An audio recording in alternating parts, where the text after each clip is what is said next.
Bonjour, bienvenue sur Venez Raisonnons.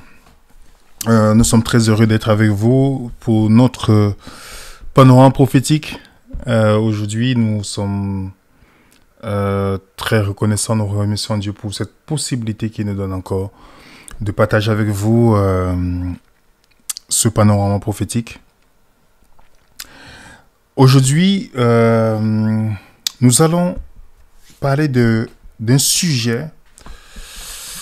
Un sujet qui est revenu plusieurs fois dans les questions que nous avons reçues et que nous avons voulu, c'est d'apporter la réponse bibliquement, avec vous. Parce que ce sujet amène beaucoup de controverses que, à mon humble avis, apporte plus de distractions qu'autre chose. Donc, nous n'allons pas être longs dans ce panorama prophétique, donc ne vous inquiétez pas. Nous allons couvrir cela parce que c'est très important, parce qu'on a reçu des questions, on voit déjà des gens qui se divisent sur la question, tout ça, et nous savons que celui qui veut disperser, qui veut diviser, c'est l'ennemi. Le titre de ce sujet, comme vous le voyez sur l'écran, qui est le vrai Israël de Dieu? Qui est le vrai Israël de Dieu? Nous allons prier que Dieu nous aide. Seigneur, aide-nous durant ce moment de partage. Inspire-nous, Seigneur. Au nom de Jésus, Amen. Plusieurs personnes nous ont contactés. Je pense que la plupart des gens qui le font, qui nous contactent par rapport à cette question, je pense bien que c'est la motivation, c'est la sincérité, parce que nous n'avons pas la capacité de lire dans le cœur des personnes pour savoir si ces gens sont sincères ou pas, ou s'ils cherchent la vérité ou pas. Les gens nous ont contactés pour nous demander qu'ils ont suivi des vidéos où on leur montrait que les vrais Israéliens, c'était des Noirs. Que Jésus était un Noir. Qu'il est important de comprendre que les Noirs, la Bible parle que des Noirs. Après, vous savez, quand vous avez beaucoup de choses à faire, il y a des débats sur lesquels il n'est pas très utile de perdre l'énergie. Je vais expliquer pourquoi. C'est pas qu'on est contre le débat, non, on fait les débats.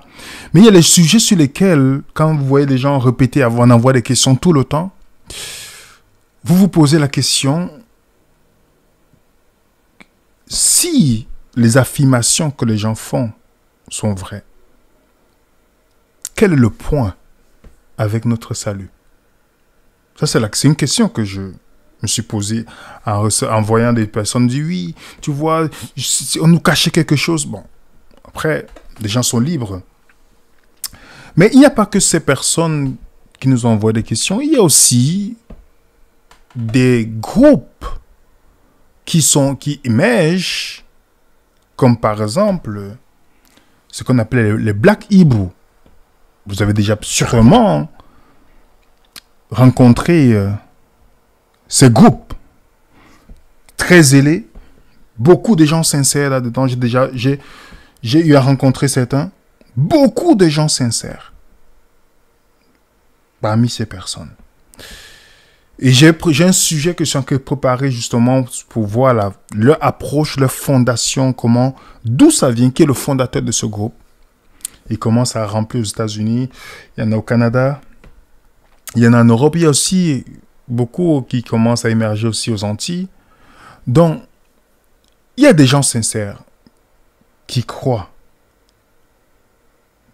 à ce point. Moi, je ne veux pas entrer dans la controverse de la couleur de peau. Parce que c'est très important. Parce que tous se réclament les vrais Israélites. Les descendants de Juda. Bon.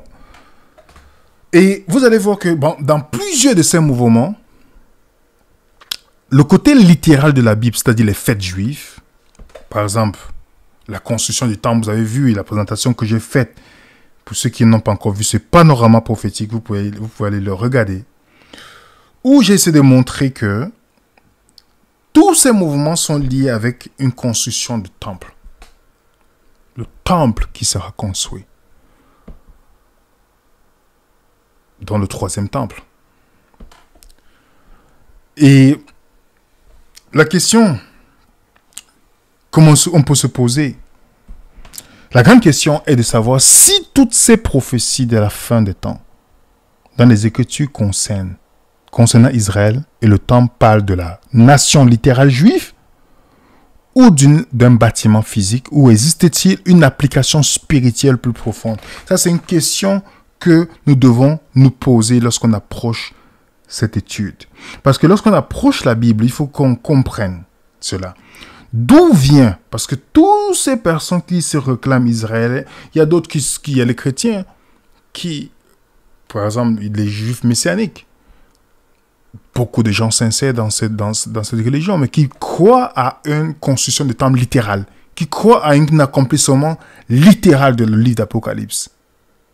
Donc, qui croient au fait que être juif, c'est une juif, c'est-à-dire des nationalités ou de, je sais pas, importe, confère avec beaucoup de choses, ou donne l'avantage sur beaucoup de choses. Donc, c'est pourquoi je veux qu'on puisse suivre cette présentation jusqu'à la fin, de ne pas tomber rapidement sur le sentimentalisme, de se poser des vraies questions. De vraies questions. Parce que si on commence à entrer dans l'argument que les juifs, c'est les noirs, tous ces points-là, on est juste dans les symptômes du problème, pas la cause. Les symptômes. Pour ceux qui, docteur Verger, vous expliquer, pour guérir d'une maladie, ce n'est pas en soignant les symptômes, mais c'est en allant à la cause de la maladie. C'est pourquoi je vais commencer déjà avec, parce qu'on n'arrive pas à bien cerner certaines choses. Je vais commencer d'abord avec le principe d'où vient le nom Israël. D'où vient le nom Israël?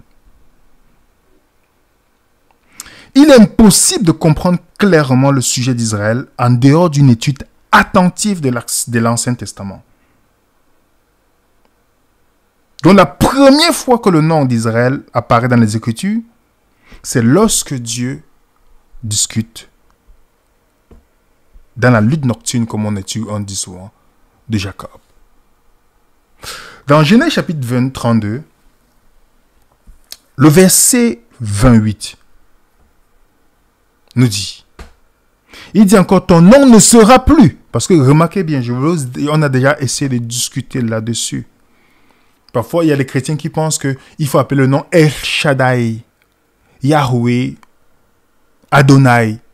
On a déjà fait une présentation dessus. Que dans notre conception occidentale, on pense que le nom, quand quelqu'un accouche un enfant, il met Brandon, Brenda, je sais pas, on a tous les prénoms possibles. Mais dans la perception hébraïque, le nom, c'est synonyme du caractère. Donc, ce n'est pas en disant dans ta prière Adonai que ça fait à ce que Dieu soit proche de toi ou il écoute, que si tu dis au Père. Même Jésus l'a dit, quand vous priez, dites notre Père qui est dans le ciel. Il n'a pas dit Adonai ou Elohim. Il y a des gens qui pensent que si vous dites Yeshua, c'est mieux que de dire Jésus dans la traduction en français. Donc, il y a tous ces points qui font à ce que on a tendance à ce quand on voit quelque chose, le nom, on oublie que dans la Bible, le nom, c'est synonyme du caractère. C'est synonyme du caractère. C'est ça le nom. C'est pourquoi dans la discussion, Dieu dit, ton nom ne sera plus Jacob, mais tu seras appelé Israël, car tu as lutté avec Dieu, avec des hommes, et tu as été vainqueur. Donc, Israël commence avec une personne, pas une nation.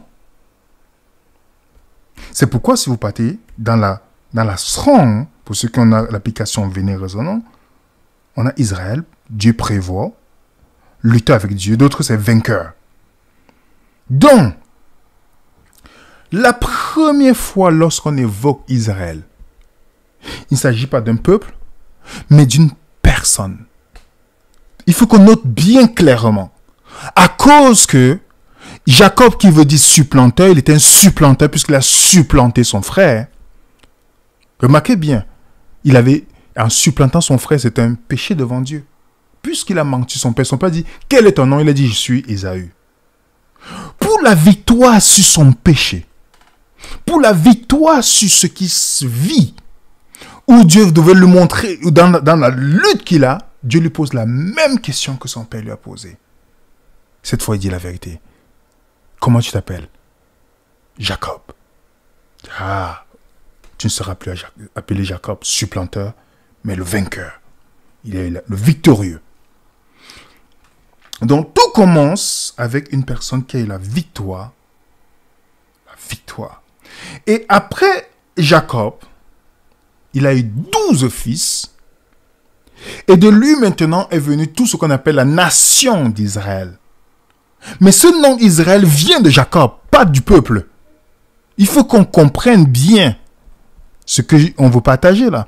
Ça vient de Jacob qui est la victoire. Et maintenant, tous ses enfants, on les appelait les descendants. On dit les descendants d'Israël. Donc, on les appelle Israël. Dans Exode 1, verset 1, on nous dit, voici les noms des fils d'Israël. Donc, vous savez, Jacob. Venu en Égypte avec Jacob et la famille de chacun d'eux. Donc, on peut noter ici que le nom d'Israël est élargi pour inclure les descendants de Jacob. Donc, par conséquent, le nom d'Israël s'applique d'abord à un homme victorieux, puis au peuple. Ça, c'est important qu'on comprenne. C'est important qu'on comprenne ça. Parce que quand ce peuple est sorti d'Égypte, Dieu a dit, ils seront un royaume de sacrificateurs. Vous connaissez l'histoire. Vous serez un royaume de sacrificateurs, qui est répété aussi parlant des chrétiens dans le Nouveau Testament. Romains chapitre 9. Paul, juif, hébreu, né d'hébreu, il nous dit, ce n'est point à dire que la parole de Dieu soit attestée sans effet. Car tous ceux qui descendent d'Israël ne sont pas d'Israël. On doit se questionner. Il dit, tous ceux qui descendent d'Israël ne sont pas Israël. Pourquoi Paul le dit? Dans Romains chapitre 2, à partir du verset 17, il dit, toi qui te donnes le nom de juif, qui te repose sur la loi, qui te glorifie de Dieu. La circoncision est utile si tu mets en pratique la loi. Mais si tu transgresses la loi, ta circoncision devient une circoncision. Si donc l'incirconcis observe les lois de la loi, l'ordonnance de la loi, son incirconcision ne serait-elle pas tenue pour circoncis? L'incirconcis de nature qui accomplit la loi ne te condamnera-t-il pas? Toi qui la transgresses tout en ayant la lettre de la loi et la circoncision. Le juif, ce n'est pas celui qui en a les dehors, dans la circoncision. Ce n'est pas celle qui est visible dans la chair, mais le juif, c'est celui qui est l'intérieur. Et la circoncision, c'est celle du cœur, selon l'esprit et non selon la lettre. La louange de ce juif ne vient pas des hommes, mais des dieux.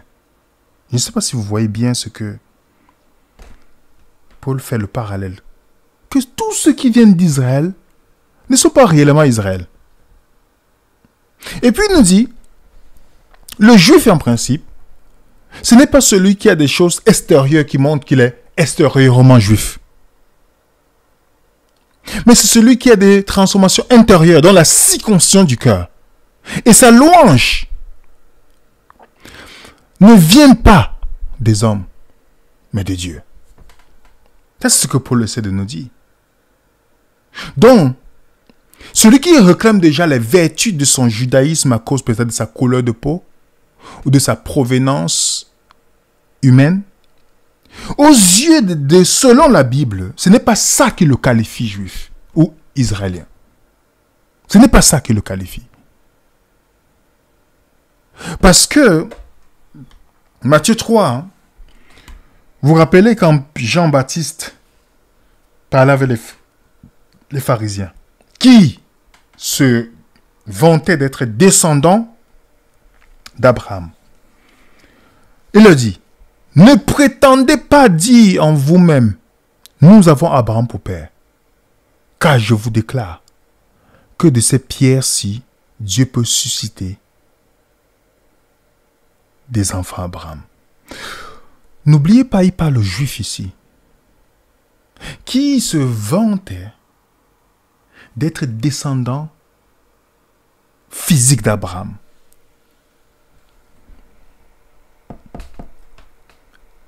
Et Jean-Baptiste leur dit non, de ces pierres. Parce que dans la conception hébraïque, les pierres, c'était les païens. De ces pierres, Dieu peut susciter les descendants d'Abraham. Dans Jean 8, verset 39, il lui répondit, notre père c'est Abraham. Jésus le dit, si vous étiez l'enfant d'Abraham, vous feriez les œuvres d'Abraham. Vous voyez, qu'est-ce qui fait à ce qu'on peut savoir qu'on est enfant d'Abraham? Par le sang ou par l'action? Vous avez pour père le diable. Vous voulez accomplir les désirs de votre père. Il est meurtrier dès le commencement. Il ne tient pas dans la vérité parce qu'il n'a pas de vérité en lui. Lorsqu'il profère le mensonge, il parle de son propre fond. Il est menteur, le père du mensonge. Jésus remet les choses en ordre ici. Il remet les choses en ordre ici. Comment il considère ces gens qui réclamaient leur salut parce qu'ils appartenaient ou ils étaient descendants d'Abraham dans le sens physique. Qu'est-ce que Jésus leur dit? Que votre père est le diable.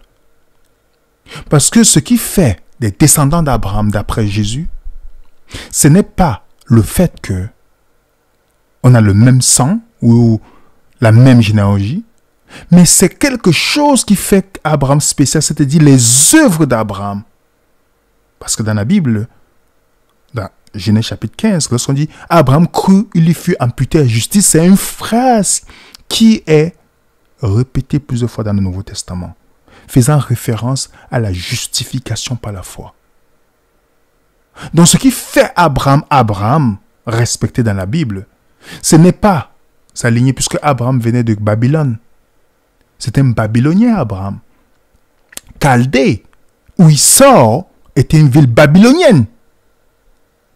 Donc ce n'est pas la dimension de sa nationalité qui fait d'Abraham Abraham. C'est la foi il a cru à la promesse de Dieu. C'est ça qui fait Abraham, si je peux dire comme ça. Et c'est pourquoi Jésus le dit, si vous étiez des descendants d'Abraham, vous ferez les œuvres d'Abraham. Vous ferez les œuvres d'Abraham.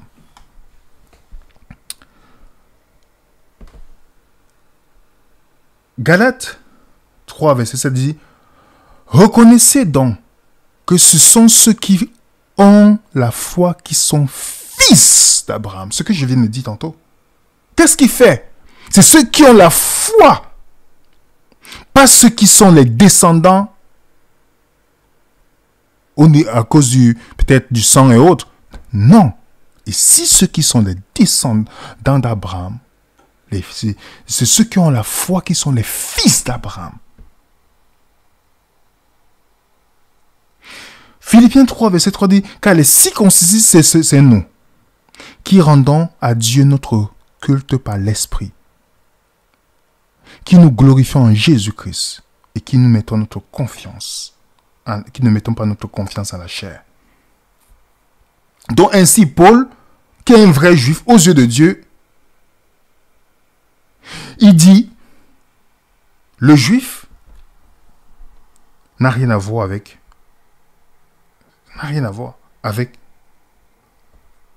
ta ressemblance à Abraham ou ta ressemblance à quiconque. Non, Le juif, celui qui a la foi. Le fils d'Abraham, les descendants d'Abraham, c'est ceux qui ont la foi. C'est pourquoi dans Acte 10, 34, comme Pierre, qui a finalement compris, lui qui ne voulait pas prêcher non-juif. Vous vous rappelez quand Dieu lui dit de manger 3 fois, Dieu lui dit de manger des aliments impurs. C'était pas, il n'a pas mangé, pour être clair. Il n'a jamais mangé ça. Mais pour être clair là-dessus, qu'est-ce qu'il lui dit? Qu'est-ce qu'il lui dit? Il lui dit, je n'ai jamais mangé quelque chose d'impur. Dieu lui dit, à la fin de l'acte 11, c'est Pierre qui explique que Dieu m'a permis de ne pas regarder les gens, les étrangers comme impurs. C'est pas pour rien que dans Acte 10, 34, il dit, alors Pierre, ouvrant la bouche, comprenez bien, dit en vérité, je reconnais. Qu'est-ce qu'il dit là? Je reconnais que Dieu ne fait point acception de personne. Mais qu'en toute nation, celui qui le craint et qui pratique la justice lui est agréable. Donc Dieu ne fait acception de personne. On va continuer. Parce que si on comprend bien cette notion que je viens de donner, on va voir encore qui est le vrai Israël dans la Bible. On a dit ça a commencé par un homme, n'est-ce pas? Retenons ce point. Ça a commencé par un homme. Parce que si on veut comprendre réellement les Saintes Écritures, il faut qu'on essaie de ne pas se limiter seulement sur la surface. Parce que dans les Saintes Écritures, le temple qui était en Israël n'était pas le temple. C'était pas le temple physique qui était important dans la Bible. C'est pourquoi Jean dit bien, quand je dis détruisez ce temple, en 3 jours je le bâtirai, on précise bien. Qu'est-ce qu'on précise par rapport à ça? Il parlait de quoi? Du temple de son corps. Donc le temple que tous les Juifs faisaient dans ce temps-là, ils ne savaient pas que c'était en principe, ça s'accomplissait en Jésus-Christ. C'était le temple. Le temple véritable, c'était Christ. Et Matthieu 23, quand Jésus est sorti du temple, il a dit, voici, votre maison sera laissée déserte. Parce que ce qui fait le temple, ce n'est pas la cérémonie qui est dedans. C'est parce que Christ est là. Si Christ sort, et c'est pourquoi il a dit, il ne restera pas pierre sur pierre. Pierre sur pierre. Parlant de temple physique. Ils ont accusé Jésus-Christ. Il a dit, nous l'avons entendu dire, j'ai détruit ce temple fait de la main d'homme et en 3 jours je bâtirai un autre qui ne sera point fait de la main d'homme. Parce qu'ils ils ont vu ce que Jésus a donné littéral. Ils ont vu ça d'une manière littérale, mais ils n'ont pas compris que Jésus parlait du temple. Il va construire un temple spirituel. Ils n'ont pas compris ce point. Et dans 1 Corinthiens chapitre 3, verset 16, on dit, ne savez-vous pas que vous êtes le temple de Dieu? Aujourd'hui, le temple, ce n'est pas vos bâtiments d'église. C'est vous. Vous êtes le temple de Dieu. C'est pourquoi quand la Samaritaine a dit à Jésus, nos pères ont adoré sur la montagne et vous vous dites qu'il faut adorer où? À Jérusalem. Jésus dit, ni l'un ni l'autre. Dans Jean chapitre 4. Parce qu'il pensait que le contact avec Dieu se fait par une location. Il faut que je sois dans un local pour que Dieu m'écoute. Je dis non. L'heure vient. Elle est déjà venue. Que ceux qui adorent, adorent en esprit et en vérité. Alors Dieu va habiter en qui? Vous êtes le temple. Nous sommes le temple de Dieu. C'est pas pour rien que Éphésiens dit bien ainsi. Donc, vous n'êtes plus des étrangers ni des gens du dehors. Mais vous êtes concitoyens des saints, des gens de maison. Vous avez été édifiés sur le fondement des apôtres et des prophètes. Jésus-Christ lui-même étant la pierre angulaire, En lui, tout l'édifice bien coordonné s'élève pour être un temple saint dans le Seigneur. En lui, vous êtes aussi édifiés par une habitation de Dieu en esprit. Ça, c'est quelque chose que nous devons comprendre, les amis. 1 Pierre 2, verset 5 nous dit, « Et vous-même, comme des pierres vivantes, édifiez-vous pour former une maison spirituelle, un saint sacerdoce, afin d'offrir des victimes spirituelles agréables à Dieu par Jésus-Christ. » Donc le temple aujourd'hui, c'est un temple spirituel. C'est un temple spirituel. Et beaucoup de personnes pensent que le temple, c'est une location. Vous voyez la différence? Parce que quand on prend ce qui est littéral dans la Bible, dans l'Ancien Testament, parce que l'Ancien Testament, c'est le Nouveau Testament caché, et le Nouveau Testament, c'est l'Ancien Testament révélé. On voit que dans le Nouveau Testament, beaucoup de choses, on le comprend par rapport à la nation d'Israël, par rapport à beaucoup de choses de temple spirituellement. On va continuer. Alors, le véritable Israël fidèle de Dieu, c'est qui maintenant? Si on se rappelle que le premier Israël, le nom d'Israël vient de Jacob. Jacob, qui est la victoire sur son péché. Le supplanteur est devenu le victorieux. Ce nom d'Israël commence avec un homme. Alors, la Bible nous dit dans Jean 5, 39 que si vous sondez les Écritures, c'est Christ qui le dit. Vous sondez les Écritures parce que vous pensez avoir en elle la vie éternelle, sont elles qui rendent témoignage de moi. Dans la Bible parle de Jésus-Christ. C'est l'histoire de Jésus et non l'histoire d'un peuple. Luc 24, lorsque Jésus étudie avec ses disciples, on dit bien, commençant par Moïse et par tous les prophètes, il leur expliqua dans toutes les Écritures ce qui le concernait. Donc, nous comprenons, dans Somme 4, verset 8 et Hébreux 10, verset 7, dans le rouleau du livre, il est question de moi. La Bible, c'est la révélation de Jésus. Tout ce que nous voyons dans la Bible, c'est de Jésus-Christ. En principe, le vrai Israël,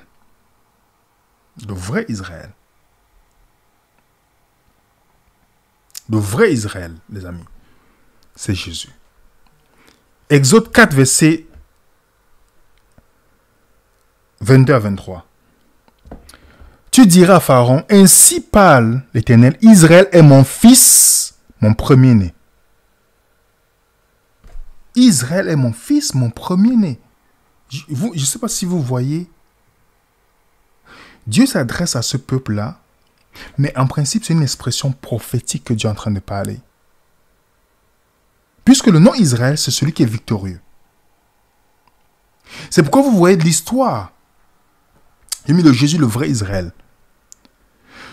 Est-ce que vous savez que c'est un homme qui s'appelait Joseph a eu un rêve?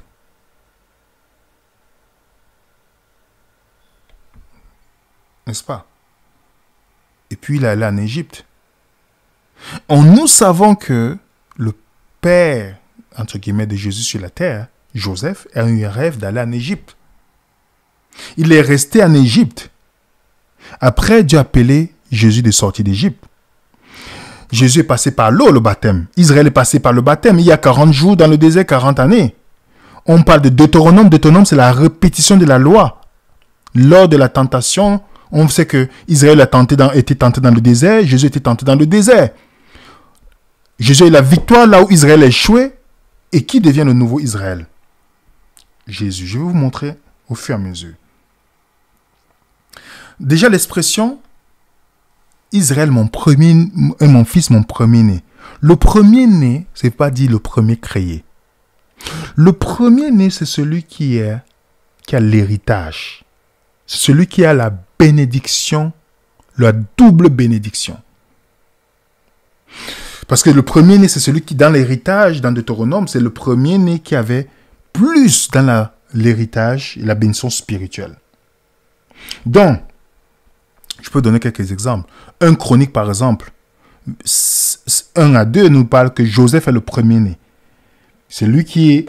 C'est pourquoi son père lui a donné une tunique différente. Est-ce que Joseph est le premier enfant de son père? Non. Non. L'autre avait échoué, Ruben, en allant avec la concubine de son père, dont son père a choisi Joseph. On a dans le psaume 89, versets 24 à 27, où Dieu dit, David est mon premier-né. Est-ce que David était le premier-né des 7? Non, il était le dernier. C'est lui que Dieu a choisi pour l'héritage. Dans Jérémie 31, verset 9, on parle d'Éphraïm, le premier-né. Pourtant, ce n'est pas lui le premier-né. Donc, le premier-né, c'est celui qui a l'héritage. Lui qui a la double bénédiction. Et c'est pourquoi, je vous ai précisé au début, l'histoire de Jacob et d'Ésaü. Cette histoire n'est pas anodine. Je vous ai dit, tout ce qui est dans l'Ancien Testament, nous devons étudier avec beaucoup de précision. Le premier-né, le premier qui est le premier fils de Dieu, le premier fils de Jacob, pour mieux dire, le premier fils d'Isaac, Ésaü a vendu son droit de naissance à cause de la petite. Ce qui s'est passé. Et le dernier,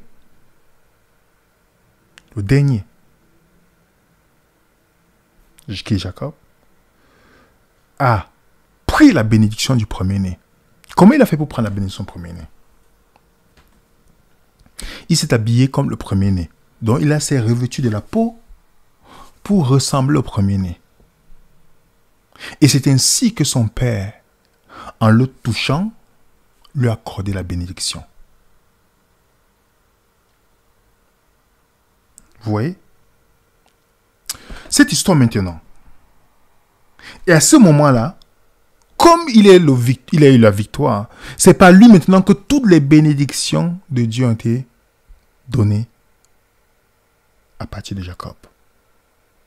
Donc, cette histoire, si je lis maintenant ce texte, 1 Corinthiens 15, 45, nous dit, suivant qu'il est écrit, le premier homme, Adam, a été une âme vivante, mais le dernier Adam est un esprit vivifiant. Ça vous donne maintenant le point de comprendre que l'histoire d'Ésaü et Jacob, c'est ce qui s'est passé entre Jésus et Adam. Le premier Adam, à cause de la petite, a échoué, il a perdu sa bénédiction, son droit d'héritage. Vous comprenez maintenant, mes frères et sœurs?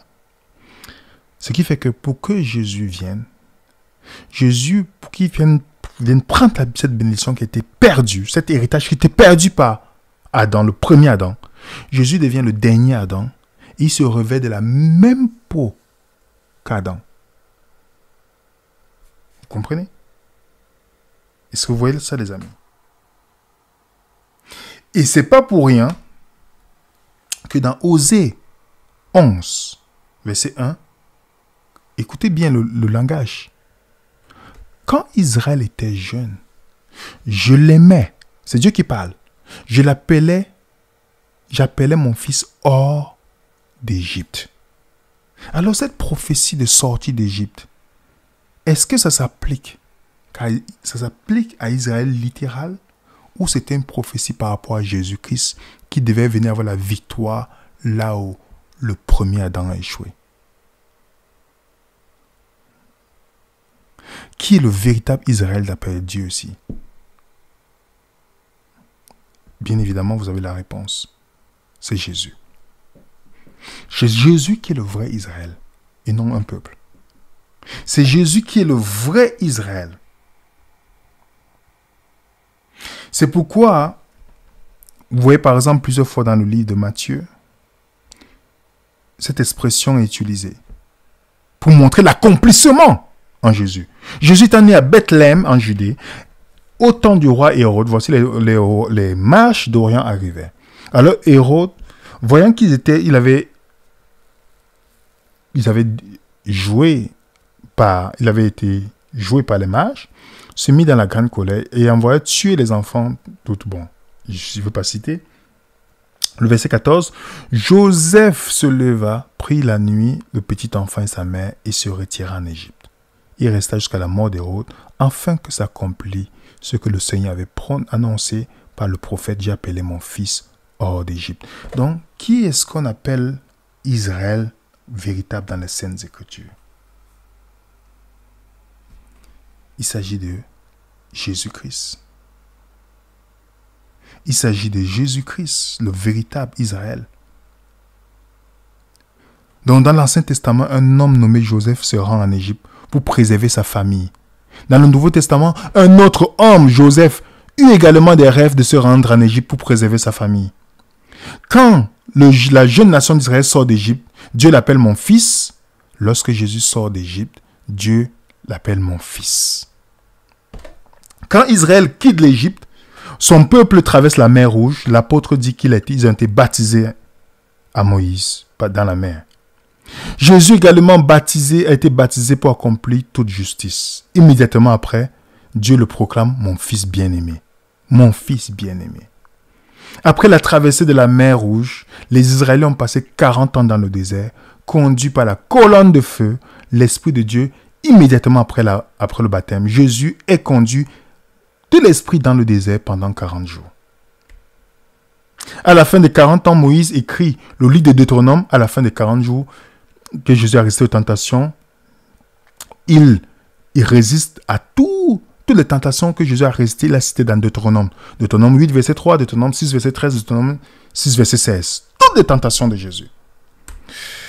Nous avons ici, dans le psaume 80, Dieu appelle Israël une vigne qu'il a tirée d'Égypte. Plus tard, Jésus déclare, je suis la vraie vigne. Dans l'Ancien Testament, le nom Israël s'appliquait la première fois à Jacob, représentant sa victoire spirituelle sur le péché. Même ainsi, le Nouveau Testament, Jésus est Israël qui est sorti d'Égypte. Il est le seul homme victorieux qui a vaincu tous les péchés. Ce qu'il a dit, il était tenté en toutes choses sans commettre de péché. Et dans Matthieu 12, nous dit, voici mon serviteur, afin que s'accomplisse ce qui a été annoncé par Ésaïe, le prophète. Voici mon serviteur que j'ai choisi, mon bien-aimé, en qui mon âme a pris plaisir. Parlant de Jésus, les amis. Parlant de Jésus. 2 Corinthiens 1, verset 20 nous dit, car tout ce qui concerne les promesses, c'est en lui qu'est le oui. C'est pourquoi encore l'amen par lui est prononcé par nous à la gloire de Dieu.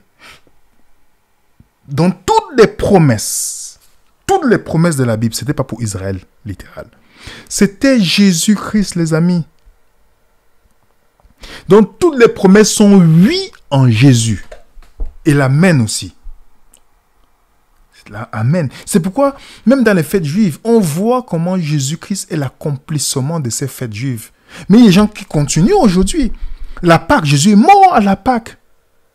Il a été ressuscité. Vous savez que la Pâque, l'agneau était choisi quelques jours avant. Jésus était choisi quelques jours avant. Dans Jean 11, on avait désigné comme celui qui doit mourir.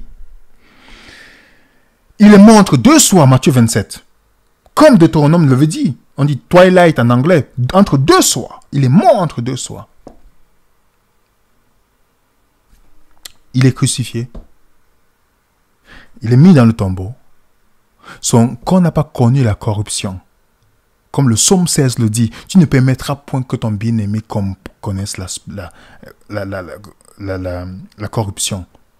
Puisqu'il est le pain sans levain. Remarquez bien, ce n'est pas pour rien que dans la Pâque, il y avait la petite fête qu'on appelle le pain sans levain. Le levain qui est symbolisé aussi du péché. Donc comme Jésus était sans péché, c'est pourquoi il devait manger le pain sans levain. Il devait manger le pain sans levain. Donc, Jésus est le pain de Dieu. Dans Jean 5, excusez-moi, Jean 6, le verset 35, le verset 48, il dit, je suis le pain de vie. Donc ce pain qui n'a pas de levain, qui n'a pas de péché. C'est pourquoi il n'a pas vu la corruption, puisque les autres qui sont morts connaissent la corruption, mais lui n'a pas vu la corruption parce qu'il était sans péché. Et les prémices, la fête des prémices, c'est la résurrection. Les prémices, le premier fruit. C'est pourquoi il ressuscite, il dit dans Jean 20, ne me touchez pas. Il faut que j'aille, il dit aux femmes, ne me touchez pas, il faut que j'aille me présenter au Père. Et dans le même chapitre, quand il revient, il dit, touchez-moi maintenant. Parce que la prémisse, c'est d'abord à Dieu qu'on offrait les prémices. Vous voyez? Et c'est ensuite que la Pentecôte vient, qui est une grande récolte. C'est pourquoi on a acte. Et puis, après la Pentecôte, on a la trompette qui annonce le retour de Christ. Jusqu'à Yom Kippour, le tabernacle, les 1000 ans. Vous voyez que chaque point dans les Saintes Écritures, il ne s'agit pas d'une nation. Il ne s'agit pas de... Mais il s'agit d'une personne. Le véritable Israël qui est Jésus. C'est le véritable Israël. Le sanctuaire, c'est Jésus-Christ. Toutes les parties, je suis la porte, je suis le pain de vie, je suis l'eau de vie. Tout ce que vous voyez dans le sanctuaire, c'est Jésus. Il est le sacrifice, il est l'agneau de Dieu, il est l'eau de vie, la cuve des reins, il est le pain de vie, il est la lumière du monde, Jean 8. Il est la loi de Dieu personnifiée, il est le seul intercesseur. Tout, c'est Jésus. Toute la Bible, c'est lui. C'est de lui qu'il s'agit. Il ne faut pas qu'on tombe dans le piège que lorsqu'on lit les Écritures, qu'on pense qu'il s'agit de Dieu venir faire le favoritisme à un peuple. Non, il voulait qu'à travers ce peuple, que vous et moi, nous en tirons les leçons du vrai Israël qui va venir. Que partout où ces gens échoués, c'est le vrai qui va venir avoir la victoire. C'est parce que nous oublions la promesse que Dieu avait donnée à Abraham. Genèse 12, vous avez lu ce verset-là. Le verset 1 à 3. Il dit, l'Éternel dit à Abraham, va de ton pays.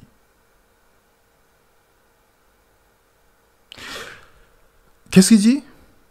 Va de ton pays, de ta patrie, de la maison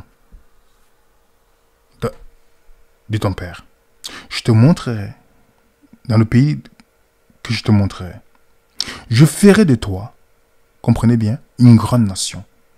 Et je te bénirai, je rendrai ton nom grand, et tu seras une source. Comprenez bien, une source de bénédiction. Je bénirai ceux qui te bénissent et je maudirai ceux qui te maudissent. Toutes les familles de la terre seront bénies en toi. Amen. Toutes les familles de la terre. Continuons. Genèse 22, verset 18. Dieu répète cette phrase-là, Abraham. Toutes les nations de la terre seront bénies en ta... Comprenez bien, ce n'est pas en ta postérité. Une postérité. Une, pas plusieurs. À ta postérité. Donc, de qui s'agit-il ici? Donc, toutes les nations de la terre. Vous partez dans Galates, l'explication de la Bible nous donne clairement. Comme Abraham crut en Dieu et que cela lui fut imputé à justice. Reconnaissez donc que ce sont ceux qui ont la foi qui sont fils d'Abraham. Vous comprenez? Aussi l'Écriture, prévoyant que Dieu justifiera les païens par la foi, a d'avance annoncé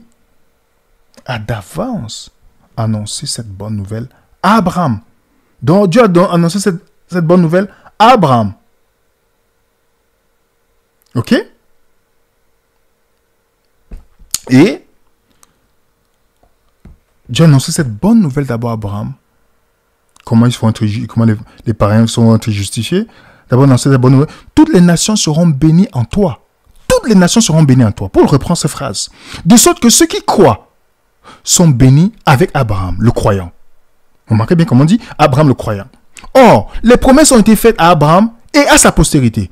Il n'est pas dit aux postérités, comme s'il s'agissait de plusieurs, mais en tant qu'il s'agit d'une seule. À ta postérité, c'est-à-dire à Jésus, à Christ. Waouh! Quelle postérité alors dont on parle ici? C'est Jésus. C'est Jésus. C'est la postérité en Jésus. On se rappelle dans la promesse qu'Adam et Ève ont péché, Genèse 3, verset 15. Je mettrai inimitié entre toi et la femme, entre ta postérité de l'ennemi et sa postérité de la femme. Et on sait très bien, Paul utilise le langage, il dit, c'est pas oh, mais à ta postérité, il conclut en Christ. Donc, qui sont les descendants maintenant du vrai Israël, qui est Jésus? C'est tous ceux qui mettent leur foi en Jésus. C'est tous ceux qui mettent leur espérance en Jésus-Christ. Il devient les descendants d'Israël. Du véritable Israël. Non pas par des liens de sang, mais par la puissance de Dieu, manifestant en Jésus-Christ. C'est ça qui devient l'Israël. Galates 3, versets 26 à 29 nous dit, « Car vous êtes tous fils de Dieu par la foi. » Comprenez bien, par la foi en Jésus. Vous tous qui avez été baptisés en Jésus, vous avez revêtu Christ. Il n'y a plus. Mettez maintenant les phrases. Parce que Paul s'attardait à des nations influentes dans ce temps-là. Maintenant, mettez tout ce que vous voulez. Il n'y a plus ni blanc, ni noir, ni asiatique, ni riche, ni pauvre. Il n'y a plus. Il dit, car tous, vous êtes un en Jésus. Et si vous êtes à Christ, vous êtes donc postérité d'Abraham, héritier selon la promesse. Alors, qu'est-ce qui fait de vous et moi, juifs ou israéliens? C'est parce qu'on est descendant par Jésus-Christ. Le vrai Israël, il faut que vous compreniez, vous et moi, nous comprenons ça aujourd'hui. Lorsqu'on parle d'Israël, le vrai, c'est Jésus. Les autres, c'était ce que Dieu voulait enseigner de ce que Jésus devait venir faire. Le véritable Israël de Dieu, où Dieu dit dans Osée 11, mon fils bien-aimé, le véritable, c'est Jésus. C'est le vrai Israël. C'est le victorieux maintenant. Sa victoire devient notre victoire, tous. Peu importe votre nationalité, votre couleur de peau. Et c'est pourquoi je veux bien préciser clairement. Dieu a bien fait les choses. De telle manière que ce n'est pas parce que vous avez la même couleur de peau que Jésus ou pas qui va vous sauver. Parce qu'il est venu sur la terre, il a pris le truc d'Abraham. C'est pourquoi la Bible ne s'est jamais attardée sur sa couleur de peau. C'est des gens dans leur bulle de vouloir faire le favoritisme qui ont voulu mettre soit Jésus en blanc, Jésus en noir, tout ça. Ça, c'est les faux débats. Dans les normes, Jésus n'a pas besoin qu'on le représente. Dans la Bible, Jésus a laissé qu'on le connaisse par son caractère et non par la couleur de sa peau. Si vous prenez les yeux à travers, la Bible avait les yeux à travers les lunettes de l'évangile, vous verrez que l'empreinte que Jésus veut laisser dans la pensée de ceux qui lisent, c'est son caractère. C'est pourquoi Dieu n'a pas voulu, qu'il est tellement sage, qu'il n'a pas voulu laisser l'empreinte. Pourquoi on me dit il avait telle couleur? Jamais. Ce n'est pas ça l'évangile. De débattre sur la couleur de Jésus. Ce n'est pas ça qui sauvera quelqu'un. Dans l'évangile éternel, nous devons ressembler à Jésus, non pas de la couleur de peau, mais par son caractère. C'est pourquoi Jésus dit à ces Juifs, dans Jean 8, votre père est du diable. Pourtant, c'était des croyants. Ils étaient descendants de sang d'Abraham. Il dit, votre père est du diable. Si vous étiez des descendants d'Abraham, vous ferez les œuvres d'Abraham. Et comment Abraham a fait ses œuvres? Par la foi qu'il a eue à la promesse divine. D'un fils qui viendra par une intervention miraculeuse, un type d'Isaac, qui se rappelle le fils unique, comme Isaac est considéré comme le fils unique de son père dans Genèse chapitre 22. Et le mot Isaac veut dire rire, bonne nouvelle. Et Jésus c'est l'évangile personnifié. Il vient dans Matthieu 1, 21. Il vient sauver son peuple. Écoutez bien le langage. Du péché. Il vient sauver son peuple du péché, pas dans le péché. Jésus, c'est Dieu avec nous. C'est pourquoi tous ceux qui acceptent Jésus aujourd'hui sont considérés fils de Dieu. Pas Jésus. Pas Jésus, sont considérés fils de Dieu. Ça, c'est pas une bonne nouvelle, ça, les amis. Donc, quand les gens perdent les discours dans les discussions, la couleur de peau, ne perdez pas votre énergie. Posez-vous la question, quel est le rapport avec mon salut? Comment on reconnaît les descendants, les vrais descendants d'Abraham? Comment on reconnaît ceux qui descendent du vrai Israël, qui est le vrai fidèle de Dieu, le victorieux? C'est pas le caractère. Et non, pas la couleur de peau ou la ressemblance. J'aime bien Jean 1, le verset 12.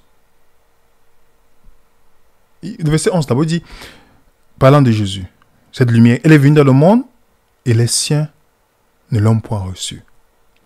Mais à tous ceux qui l'ont reçue, à ceux qui croient en son nom, elle a été donné le pouvoir de devenir enfant de Dieu, lesquels est né, non, comprenez bien, du sang, ni de la volonté de la chair, non, ni de votre couleur de peau, non, ni la volonté des hommes. Donc il me dit, oh, je suis favorisé, Jésus était noir, je suis favorisé, Jésus était blanc. Non. Tout ça, Jean Ballet dit, ni du sang, ni de la volonté de la chair, ni de celle des hommes, mais de Dieu. Vous comprenez? Mais de Dieu. Pas pour ceux qui ont reçu Jésus et qui croient en son nom. C'est ça qui feront de nous enfants de Dieu. Nous devenons comme le premier Israël Jacob, descendant du vrai Israël qui est Jésus-Christ. Et c'est pourquoi Paul pouvait dire, il n'y a plus ni juif ni grec pour tous ceux qui sont en Jésus-Christ. Donc, pour conclure les amis, je sais qu'il y a beaucoup de gens sincères dans le monde. Je vois des personnes, les rivalités que ça crée. Oh, Dieu est noir, les blancs sont ceci. Oh, Dieu est blanc, les noirs sont ceci. Je vois tous ces points.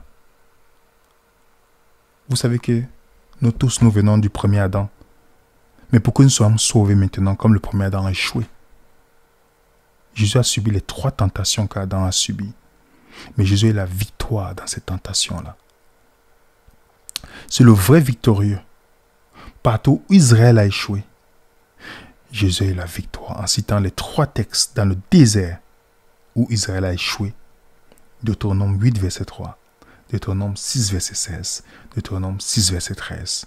Il est la victoire parce que c'est le véritable Israël que Dieu dit, voilà mon fils bien-aimé en qui j'ai mis toute mon affection. Puisque Adam était le fils de Dieu, Jésus est le fils de Dieu. Maintenant, par adoption, comme Jésus est devenu homme, par adoption, il vient pour que nous puissions revêtir Christ. C'est pas pour rien que dans Galates 1, verset 27, il dit, tous ceux qui ont été baptisés en Christ ont revêtu Jésus-Christ. Ils ont revêtu quoi? Sa couleur de peau? Non, sa justice, son caractère. Puisque sa justice devient ma justice, c'est son caractère que je revais. C'est ça qui peut me recommander devant le Seigneur. C'est seulement par les mérites de Jésus et non pas sa nationalité. C'est seulement par les mérites, je répète, les mérites de Jésus-Christ. Donc cet évangile qu'on veut amener aujourd'hui en faisant comprendre que c'est une révélation divine. Ce n'est pas une révélation divine. Ce n'est qu'un problème pour ceux qui n'ont pas compris l'évangile. Celui qui a compris l'évangile va comprendre que c'est une distraction de l'ennemi pour s'en servir, pour diviser. Si vous voulez savoir une église, si vous voulez savoir un endroit où Jésus-Christ est dans le cœur des personnes, vous allez venir, aller dans tous les pays que vous voulez. J'ai fait ma petite expérience, plusieurs pays dans ce monde. quand vous arrivez, vous voyez, pour savoir que l'évangile quelque part, vérifiez. Quand vous voyez les églises communautaires, malgaches, haïtiennes, portugaises, tout ça, ce n'est pas l'évangile qui est là-bas, c'est la culture qui prédomine. Parce que dans le ciel est multicolore. Puisqu'au sein de Dieu, vous pouvez le voir, il y a la diversité dans l'unité. C'est Satan qui a voulu créer la division dans le ciel. Au sein de Dieu, la diversité dans l'unité. Ce n'est pas telle couleur et plus... Non, c'est les hommes qui ont fait, par le péché, créer cette division pour toujours perdre le temps. Et ça affecte le christianisme parce que on n'a pas compris le message de l'évangile. L'évangile éternel que nous devons transmettre. C'est pourquoi dire à tout peuple. L'évangile n'est pas limité à un endroit. C'est à tout peuple, à toute nation. Aux quatre coins du monde. Cette bonne nouvelle que nous pouvons devenir de nouveau enfants de Dieu par Jésus-Christ. Nous devons le dire à tout le monde entier. Et j'espère par la grâce de Dieu que nous allons comprendre cela. Que nous allons sensibiliser ça autour de nous. Pour le dire, connaître la couleur de peau de Jésus, même s'il a la même couleur que toi, ce n'est pas un favori. Ça ne va pas vous aider à recommander. C'est si vous avez le caractère, sa justice. Alors on devait présenter ce qui est important aux gens. Son caractère, sa justice, son amour pour nous, qui veut que nous lui ressemblons dans le caractère. Dans le caractère. Contrairement à d'autres messages, c'est ce que nous devons retenir. Parce que connaître le caractère et l'amour de Jésus pour nous, c'est ça qui va nous permettre de comprendre cet amour qui va nous transformer et que nous allons vouloir lui ressembler. Pour tous, à ceux qui l'ont reçu et qui ont cru en lui, Dieu leur a donné le pouvoir de devenir enfants de Dieu. Non pas dans la volonté des hommes, de la chair, mais de la volonté de Dieu. Donc vous êtes tous descendants en acceptant Jésus, du vrai Israël, qui n'est pas une nation, mais Jésus. Nous sommes tous descendants du vrai Israël. Qui est le vainqueur, la victoire de Jésus devient ma victoire et la vôtre. La victoire de Jésus qu'il a remportée sans commettre aucun péché devient ma victoire. Sa justice devient ma justice. Lui qui n'a pas vu le ciel comme un endroit, il va rester si vous et moi ne sommes pas là. C'est pourquoi le Fils de Dieu, Jésus, en venant sur la terre comme Fils de Dieu, il est venu pour nous ramener en prenant la forme du premier Adam qui a échoué, pour venir avoir la victoire. Et c'est pourquoi il pouvait déclarer dans Matthieu 28, tout pouvoir m'a été donné. Il est venu récupérer l'héritage. Et il nous fait de nous les héritiers, les co-héritiers avec lui. Et de nous permettre de s'asseoir sur le trône, de partager son trône avec lui. Quel privilège! C'est pourquoi, faisant de nous les petits rois, il est le roi des rois. Et c'est ça la bonne nouvelle que nous devons comprendre. Ne perdons pas le temps sur la couleur de peau, mes frères et sœurs. Mais étudions le caractère et l'amour de Dieu, sa justice pour nous. Que la paix du Seigneur soit avec nous. Et à très bientôt.